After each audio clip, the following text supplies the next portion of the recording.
Зритель никогда не узнает, чего стоит эта знаменитая осанка, как долго и напряженно они оттачивают каждое движение перед тем, как выйти на сцену. Здесь, даже на репетиции, как на самом ответственном выступлении, потому что всегда и везде они должны показывать немного больше, чем просто идеальный танец. В ансамбле Моисеева огромный репертуар, очень много программ. Будет показан балет «Половецкие пляски». Первый балет, который Игорь Александрович Моисеев поставил в ансамбле, превращая его в театр.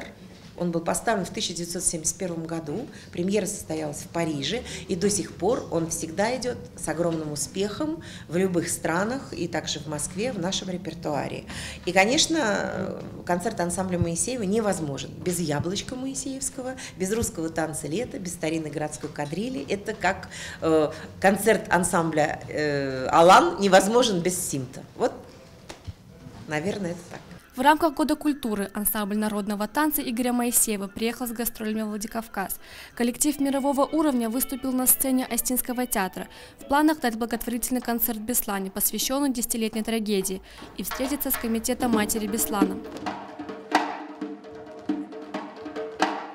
Уникальная хореография, непередаваемая грация и сложнейшие акробатические номера так понравились зрителям, что они еще долго не хотели отпускать танцоров со сцены.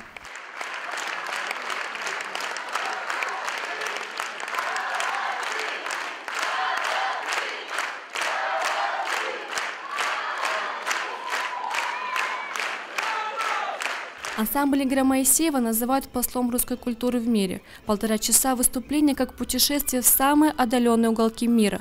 Путешествие на головокружительной скорости задорного танца. Елена Щербакова в течение длительного времени возглавляет коллектив ансамбля и, передавая традиции Игоря Моисеева, очень бережно хранит достоверность каждого движения, каждый нюанс танца. Тома Валева, Влад Зандаров, Влад Туаев. Осетия ТВ.